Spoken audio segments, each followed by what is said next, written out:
অকপটে মানুষ যদি মানুষকে ভালোবাসে তবে তাহা বৃথা যায় না। পৃথিবীর বড়লোকদের এই প্রকৃতি দেখি, তাহারা ভালোবাসাতেও বড়। তাহারা যেমন মানুষকে অকপটে ভালোবাসিতে পারিয়াছেন, এমন সাধারণ লোকে পারে না।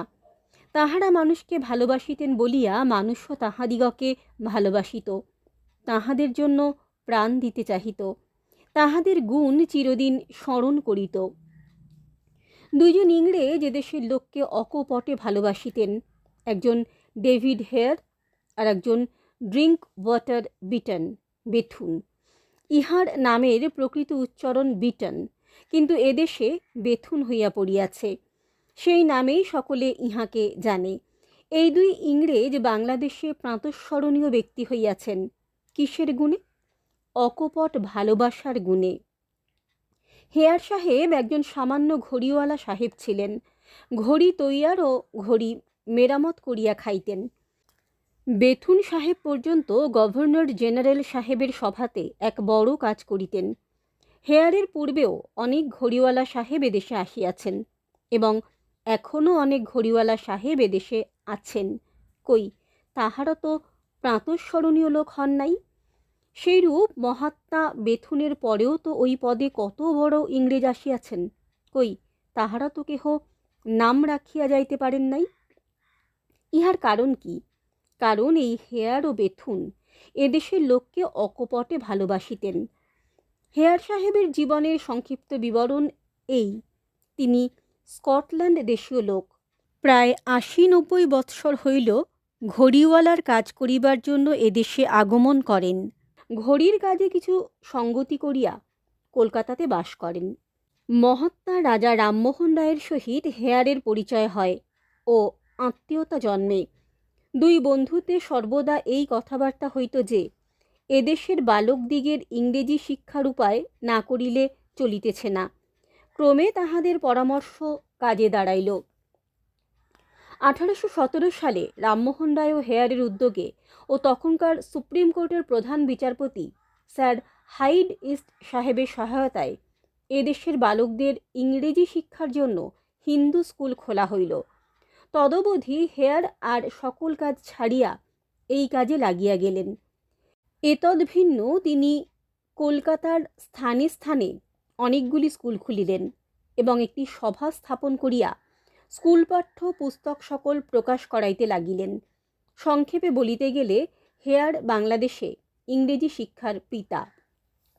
কিন্তু আমরা হেয়ারের যে সদ্গুণ স্মরণ করিয়া মুগ্ধ, সে তাহার অকপট ভালোবাসা। বিদেশি হইয়া এদেশের লোককে এমন অকপটে কেহ ভালোবাসেন নাই। সেকালের লোকের মুখে শুনিয়াছি হেয়ার প্রতিদিন একখানি পালকিতে করিয়া স্কুল দেখিতে আসিতেন। তাহার পালকিতে নানা প্রকার ঔষধ থাকিত, যেন সঙ্গে একটি ডিসপেন্সারি। সঙ্গে ঔষধ লইবার অভিপ্রায় এই: পথে যাইতে যাইতে যে সকল পাড়া আছে তাহাদের বাড়ি হইয়া যাইতেন এবং যাহাদের ঔষধ কিনিবার সামর্থ্য নাই তাহাদিগকে ঔষধ দিয়া যাইতেন। তাহার সেই প্রসন্ন ও প্রেমপূর্ণ মুখ প্রতিদিন দেখিয়া দেখিয়া অনেক বাড়ির বৃদ্ধা গৃহিণীদের তাহার প্রতি এমন ভাব জন্মিয়াছিল যে হেয়ার আসিলে তাহাদের বোধ হইত কে যেন আপনার লোক আসিয়াছে। হেয়ার হিন্দু স্কুলের ছোট ছোট ছেলেদের এত ভালোবাসিতেন যে একটার সময় টিফিনের ছুটি হইলে হেয়ারের আর অন্য কাজ থাকিত না। তিনি দৌড়াইয়া আসিয়া এক দৃষ্টে দাঁড়াইয়া ছেলেদের খেলা দেখিতেন। একদিন হেয়ার দেখিলেন একটি বালক অপর একটি বালকের কাঠের বলটি কাড়িয়া লইয়া গোল দিঘির জলে ফেলিয়া দিল। তাহাতে ওই বালকটি চিৎকার করিয়া কাঁদিতে লাগিল। হেয়ার কি আর স্থির থাকিতে পারেন? তিনি দৌড়াইয়া বিবাদ স্থলে উপস্থিত হইলেন। দুষ্টু বালকটিকে তিরস্কার করিয়া যে কাঁদিতেছিল তাহাকে কোলে তুলিয়া বুকে ধরিয়া অনেক বুঝাইতে লাগিলেন। বলিলেন, তুমি কাঁদিও না, তোমাকে কালই ভালো বল দিব। তার পরদিন অতি প্রত্যুষে হেয়ার পদব্রজে লাল দিঘির ধার হইতে সুকিয়া স্ট্রিটে স্কুলের কার্যাধ্যক্ষ পরলোকগত হরমোহন চট্টোপাধ্যায়ের বাড়িতে আসিয়া উপস্থিত। বলিলেন, হরমোহন, আজ স্কুলে যাইবার সময় গোটাকতক কাঠের বল লইয়া যাইও। যথাসময়ে হেয়ার স্কুলে আসিলেন। সেই বালকটির ক্লাসে গিয়া তাহাকে কোলে করিয়া একটি সুন্দর বল তাহার হাতে দিলেন। জিজ্ঞাসা করিলেন, কেমন, খুশি হয়েছ তো? সে মুখ ভার করিয়া বলিল, আমার সে বল এর চেয়েও ভালো ছিল। হেয়ার আর এক হাতে আরেকটি বল দিলেন। এবার সে তাহাতেও সন্তুষ্ট নয়। অবশেষে তাহার 2টি বল ও 2 বগলে 2 বল দিয়া আসিয়া বলিলেন, এবার? তখন সে সন্তুষ্ট হইল। হেয়ারও নিস্তার পাইলেন। আর একবার চন্দ্রশেখর দেব নামক একটি বালক লালদিঘির ধারে হেয়ারের বাড়িতে তাহার সহিত সাক্ষাৎ করিতে গিয়াছিল। বসিয়া কথা কহিতে কহিতে সন্ধ্যা হইয়া গেল। হেয়ারের আহারের সময় উপস্থিত। ওদিকে মুষলধারে বৃষ্টি নামিল। বৃষ্টি থামিতে রাত্রি কিছু অধিক হইয়া গেল। বৃষ্টি থামিয়া গেলেই চন্দ্রশেখর গৃহে ফিরিতে প্রস্তুত। কিন্তু হেয়ার তাহাকে সেই রাত্রে একাকী ছাড়িয়া দেন কিরূপে?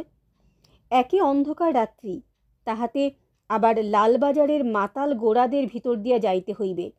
হেয়ার বলিল, চন্দর, বসো, আমি তোমাকে আগাইয়া দিব। চন্দ্র বলিল, আপনার যাইবার প্রয়োজন নাই, আমি একাই যাইতে পারিব। হেয়ার কোনো মতেই তাহা শুনিলেন না। একটি প্রকাণ্ড লাঠি লইয়া চন্দ্রশেখরের সহিত কথা কহিতে কহিতে বাহির হইলেন। বউবাজারের চৌরাস্তার নিকটে আসিয়া চন্দ্রশেখর আবার সাহেবকে ফিরিবার জন্য অনুরোধ করিল। হেয়ার বলিলেন, চলো, পটলডাঙ্গার মোড় পর্যন্ত তোমাকে দিয়ে আসি। পটলডাঙ্গার মোড়ের নিকট আসিয়া হেয়ার দাঁড়াইলেন। বলিলেন, তুমি বাসাতে যাও। চন্দ্রশেখর পটলডাঙ্গার নিকটেই থাকিত। বাসাতে গিয়া দ্বার বন্ধ করিল। কিয়ৎকাল পরেই কে আসিয়া দ্বারে আঘাত করিতেছে। চন্দর, চন্দর! বাসার লোকে দ্বার খুলিয়াই দেখে হেয়ার সাহেব। সাহেব জিজ্ঞাসা করিলেন, চন্দর কি ঘরে পৌঁছাইয়াছে? উত্তর, হ্যাঁ। তখন হেয়ার সন্তুষ্ট চিত্তে ঘরে ফিরিলেন। এ কি ভালোবাসা! ছেলেটির সঙ্গে প্রায় 1 ক্রোশ আসিয়াও সাহেবের ভাবনা গেল না। ভাবিলেন, একবার দেখি ছেলেটি বাসাতে পৌঁছাইল কিনা। মায়েই মানুষকে এত ভালোবাসিয়া থাকে, অন্যে কি এত ভালোবাসিতে পারে? একবার একটি প্রকাশ্য সভা মধ্যে দক্ষিণারঞ্জন মুখোপাধ্যায় নামক একজন শিক্ষিত যুবক বক্তৃতা করিবার সময় হেয়ারকে সম্বোধন করিয়া বলিয়াছিলেন, আপনি আমাদের জ্ঞানদাতা পিতা। বলিয়াই সংশোধনপূর্বক পুনরায় বলিলেন, না না, আপনি আমাদের মাতা। ঠিক কথা, ঠিক কথা। হেয়ার বাঙালির ছেলেকে মায়ের মতো ভালোবাসিতেন। সে ভালোবাসা কি বৃথা গিয়াছে? দেখো, হেয়ারের ভালোবাসা মূর্তি ধরিয়া ইংরেজি শিক্ষারূপে রহিয়াছে। যেদিন হেয়ারের মৃতদেহ কবরে দেওয়া হয়, শুনিতে পাই সেদিন ভয়ানক দুর্যোগ হইয়াছিল। তথাপি শহরের ছোট বড় ভদ্রলোক আসিতে আর বাকি ছিল না। সেদিন যাহারা উপস্থিত ছিলেন তাহাদের মুখে শুনিয়াছি যে হেয়ারের মৃতদেহের সঙ্গে সঙ্গে অন্তত 10,000 স্কুলের বালক ও বাঙালি ভদ্রলোক আসিয়াছিলেন। হেয়ার আর এ লোকে নাই, এ সংবাদ যখন শহরে ছড়াইয়া পড়িল, তখন অনেক বাঙালি ভদ্রলোকের গৃহে স্ত্রীলোকেরা কাঁদিয়া আকুল হইলেন। অনেক বালক অনেক দিন যেন মৃতাওশোচ ধারণ করিল। কলকাতার প্রেসিডেন্সি কলেজের উঠোনে হেয়ারের যে প্রতিমূর্তি আছে, তাহা করিতে যে ব্যয় হইয়াছে, তাহার অধিকাংশ এদেশের লোকে দিয়াছে। তাই বলি, ভালোবাসা কি কখনো বৃথা যায়? আর এক মহাত্মা বেথুন সাহেব, হেয়ার বাঙালির ছেলেদের জন্য যাহা করিয়াছিলেন, বেথুন বাঙালির মেয়েদের জন্য তাহা করিয়াছেন। ইনি গভর্নর জেনারেলের আইনমন্ত্রী হইয়া বড় পদ লইয়া এদেশে আসিয়াছিলেন। এদেশের রমণীদের দুরবস্থা দেখিয়া তাহার প্রাণে বড় কষ্ট হইয়াছিল। যাহাতে এদেশে স্ত্রী শিক্ষা প্রচলিত হয়, সেজন্য তিনি প্রাণপণ করিলেন। সেজন্য কলকাতাতে একটি বালিকা বিদ্যালয় খুলিলেন। নিজে সর্বদা তাহার তত্ত্বাবধান করিতে আসিতেন। বালিকাদিগকে লইয়া খেলা করিতে ভালোবাসিতেন। শুনিয়াছি এমনি তার ভালোবাসা ছিল যে চারি পায়ে ঘোড়া হইয়া বাঙালির মেয়েকে পিঠের ওপর চড়াইয়া চলিতেন ও জিজ্ঞাসা করিতেন, কেমন মেম, কেমন ঘোড়া? তিনি স্কুলের মেয়েদিগকে নিজের গাড়িতে করিয়া বড় বড় সাহেবদের বাড়িতে লইয়া যাইতেন। তাহাদিগকে প্রায় কাপড় অলঙ্কার প্রভৃতি দিতেন। কেহ একটু পড়িতে পারিতেছে দেখিলে যেন আকাশের চাঁদ হাতে পাইতেন। এ সকল কথা শুনিলে চক্ষের জল রাখা যায় না। সাধে কি বিদ্যাসাগর বেথুনের নাম করিলে কাঁদিয়া ফেলিতেন? বেথুন মৃত্যুকালে তাহার প্রতিষ্ঠিত স্কুলের জন্য অনেক হাজার টাকা রাখিয়া গিয়াছেন। তাহারই পুণ্যে তাহারই প্রতিষ্ঠিত বালিকা বিদ্যালয় এখন কলেজ হইয়া দাঁড়াইয়াছে। তাহা হইতে এখন ছাত্রীরা বিএ এমএ পাশ করিয়া বাহির হইতেছে। বেথুনের ভালোবাসা কি বৃথা গিয়াছে? যে ভালোবাসা স্মরণ করিয়া বিদ্যাসাগর মহাশয়ের মতো লোকের চক্ষে জল পড়িয়াছে, সে ভালোবাসা কি বৃথা গিয়াছে? ইউরোপের অনেক দেশে সে দেশের বড়লোকদিগের ছোট ছোট প্রতিমূর্তি কিনিতে পাওয়া যায়। লোকে কিনিয়া ঘরে রাখে। বালক বালিকারা সেদিন হইতে তাহাদিগকে শ্রদ্ধা করিতে শেখে। আমাদের বোধ হয় হেয়ার, রামমোহন ও বেথুনের প্রতিমূর্তিও ঘরে ঘরে থাকা উচিত।